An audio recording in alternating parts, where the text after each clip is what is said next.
Cheguei!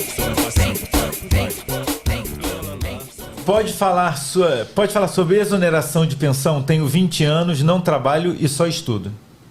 Estuda. Se estuda, seja curso técnico ou faculdade, a sua pensão vai continuar até você concluir o seu curso técnico ou a sua faculdade. Lembrando que é graduação. Ontem eu atendi uma moça, no começo dessa semana, ela falou assim, mas e se meu filho fizer mestrado, doutorado? Não continua. É só até terminar a graduação. Aí também não, né? Era o que eu ia perguntar, porque também senão a pessoa vai ficar estudando. Não, tá no pós-doc. Tá no pós-doc, a pessoa faz pós-doutora com 40 anos, né? Ai, gente, não, então vai continuar a pensão alimentícia enquanto você estiver estudando ou enquanto for dependente. É importante falar da dependência porque se o pai tem um filho com síndrome de Down, a pensão é vitalícia.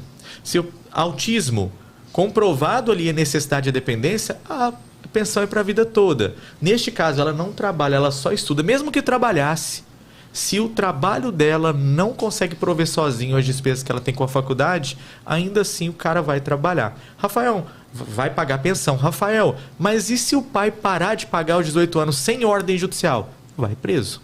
Tudo vai preso, eu adorei que tudo vai preso. Mentira, tô zoando. Não, mas que é porque... Isso? Virou camburão? Não, porque eu acho que assim, eu vejo que realmente as mulheres são muito mais prejudicadas do que os homens. E outra coisa, ontem eu vi que tinha um movimento ali de pessoas falando, mas de mulheres também, tá?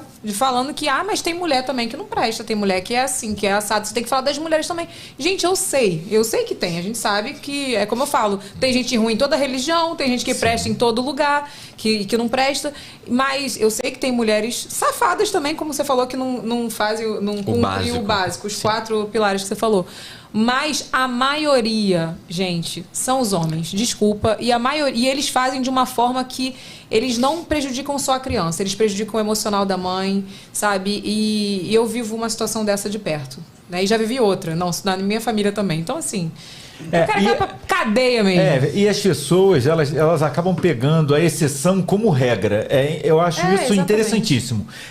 Por exemplo, essa mãe é ruim.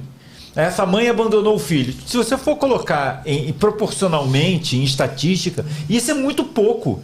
Mas parece que aquela pessoa que é 2%, sei lá, eu estou chutando um número. Uma coisa que é 2% do número total, que vai contra a regra, aquilo é o que vale, entendeu? Tipo, não, essa aqui, tá vendo, tá tudo errado, defende a mulher, isso aí é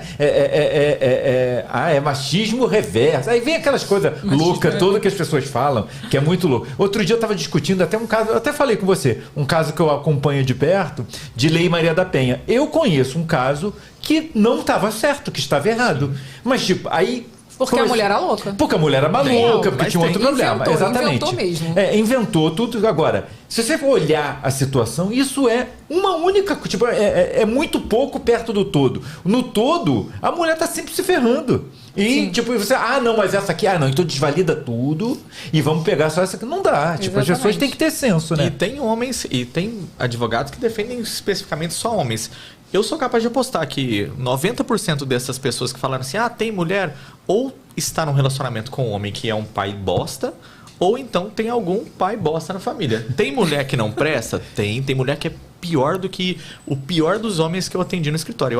Eu tenho 4 ou 5 clientes homens que você guarda numa caixinha. São minoria, mas existem homens bons. Rafael, mas você só fala... Teve uma vez que eles vieram, toda vez que a caixinha de pergunta vem com essa mesma tese, ou me atacam ali os haters nos comentários. São os incel. Sim, eu falo assim, poxa, você quer que eu fale? Então beleza.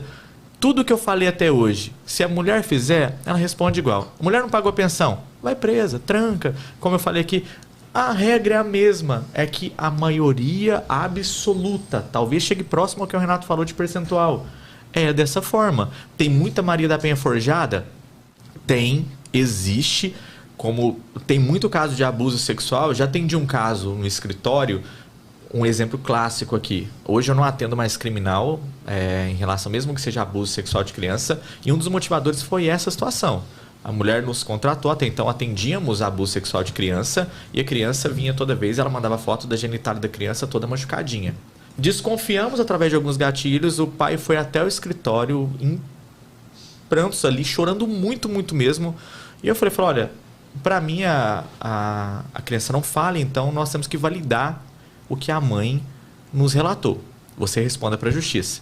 Mas aí teve um gatilho específico no processo, através de um familiar dele, que optamos por... A mãe tirava foto antes e tirava depois, quando a criança voltava. Aí nós falamos assim, então beleza, você vai ficar aqui no escritório enquanto a visita vai acontecer. Ele foi, buscou com uma pessoa, tudo filmado, a criança na residência, e ele não teve qualquer contato com a criança.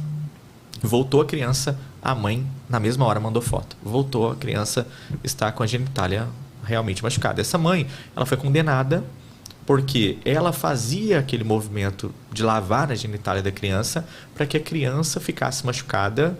Nossa. É uma exceção, reitero aqui, para que a criança ficasse machucada justamente para que aquele pai fosse condenado. Não acho isso justo de forma alguma. Qualquer pessoa que achar isso razoável é um doente, mas existem essas mulheres. E, infelizmente, essas mulheres acabam invalidando milhões de decisões verdadeiras.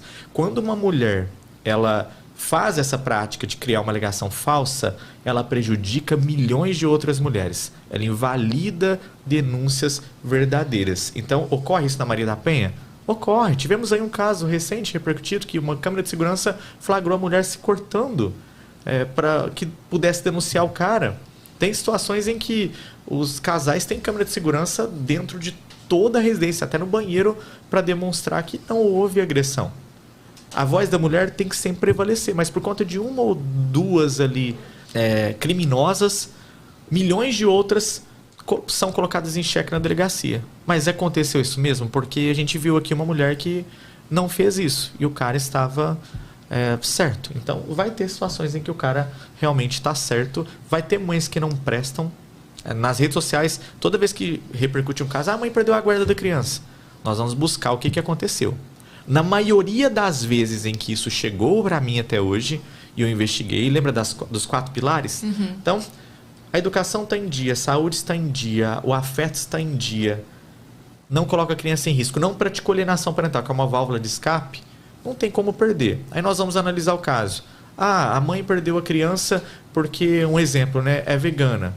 Tá, mas a história por trás não é essa. A criança tinha desnutrição, o pediatra orientou que desse aquilo, ela não é favorável, às vezes, como já tivemos uma situação que a mãe não era favorável a dar antibiótico para a criança.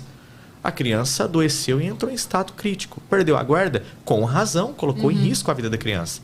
Então, assim, tem situações que o judiciário é podre, é vendido, tem situações em que o pai tem influência, tem situações que a mãe perde a guarda. Também, né? Isso, a mãe perde a guarda injustamente, há provas forjadas no processo, mas tem outras situações em que realmente a mãe deu causa a perder a guarda.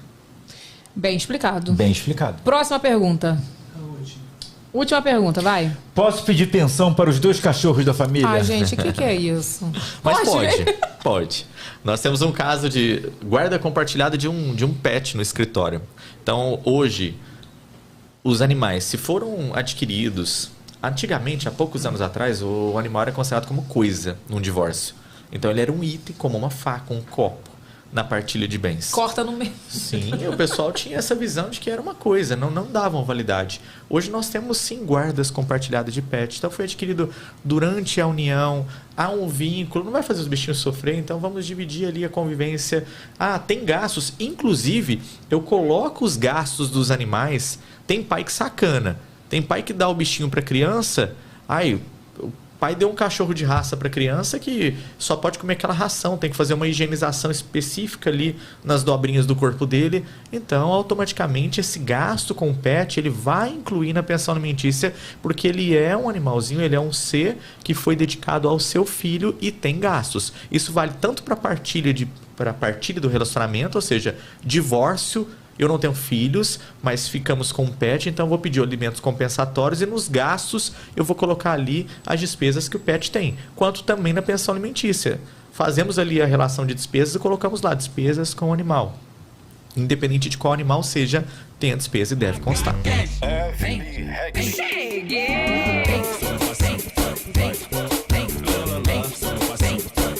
VacaCast.